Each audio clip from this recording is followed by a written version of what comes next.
Наач би дэлхийн алдартай эргэлэгчийн их наалахыг хүсдэг.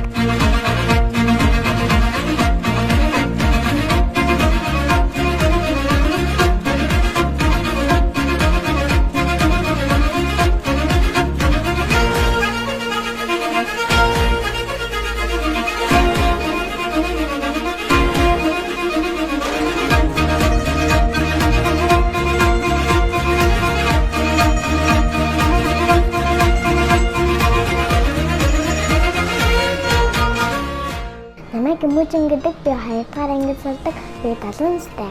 Намайг Үүр цахын эгчин гэдэг. Би Хүсэл аймгийн Тусан Цэнгэл сумын 11-р ангид сурдаг. Монгол хэлээр бичих хэлийг тартай.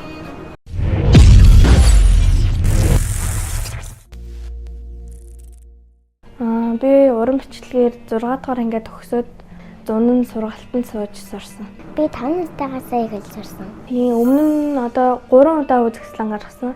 Анх болохоор 9-р ангида хитүүгэн гээд анхны бие даасан уран бичлэгийн үзэсгэлэн гаргасан. Хоёрд нь 10-р ангид байхдаа гэгээ гээд уран бичлэгийн үзэсгэлэн гаргаж ирсэн. Энэ жил болохоор багш шавийн барилдлага гээд монгол хэлний боловсрал хариуцсан Хүсэл аймгийн мэрэгчлэн оюун тоглог гээд багштай хамтраад багш шавийн барилдлага гээд үзэсгэлэн гаргасан.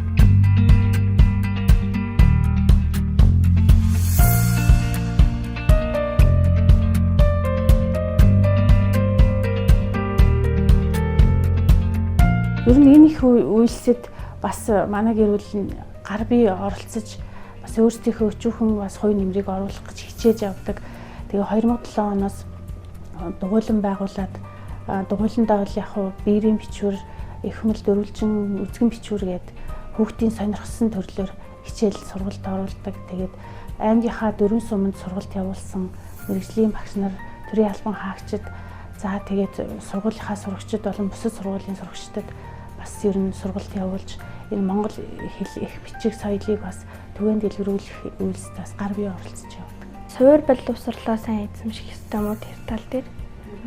Тийм. Тэгээд яг нөгөө хичээл орж яхад ангийнхандаа бас мэдэхгүй зүйлийг нь туслах.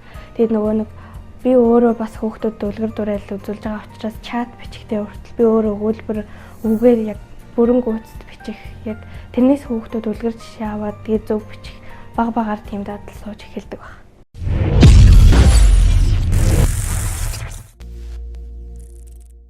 Гарын үсэг гэхдээ яг энэ талаар би яг бодож байгаагүй юм байна.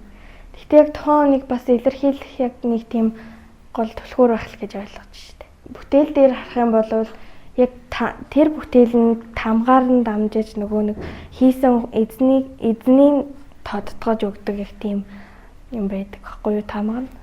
Тийм. Тэр баг одоо гарын үсэг гэж ойлгож байна. Тийм гарын үсэг гэж ойлгож байна. Монголчгээ бичгээр ямар ч тийм өөр зүйлд анхаарал сонирхох боломжгүй. Тийм яг тэр нь гой санагддаг. Маш төвчээртэй. Тэгээд юмыг тийм тунгааж бодох, шийдвэрлэх чадвар маш сайн болдог. Тэгээд ер нь сууж сурдаг. Тэртээ уулыг өнгөрөөл айлгий гэж бодож тэнгэрийн хаянаас цааш газаргүй гэж сэтгэсээр түмэн хэрэгээс сатарч дэлхийн боловсрлоос гээгнэ. Хайрын өрхий.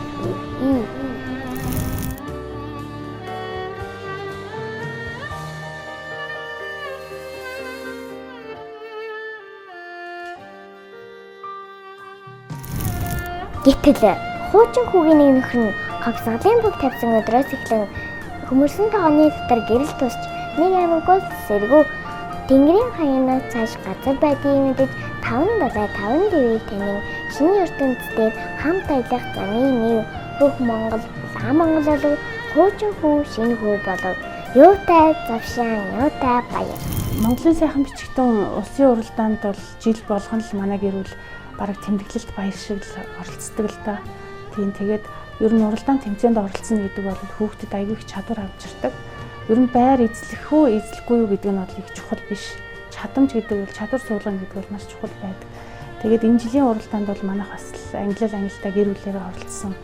Тэгээд 2 охин маань тэргүүн байр эзлэн бас аягүй гоё тийм гинтийн байдаа. Тэгээд бас гэр бүлтэй ер нь бол энэ Монголын сайхан бичигтэн улсын уралдааны тухайд бас өөрсдийнхөө хэмжээнд бяцхан түүх бүтээсэндээ их баяртай байгаа. Одоо ээж маань надад заасан чинь би хүүхэдтэй заана, миний хүүхдийн хүүхэд бас хүүхэдтэй заана гэх мэтчлэнгээр дамжуулаад өв уламжлал болгоод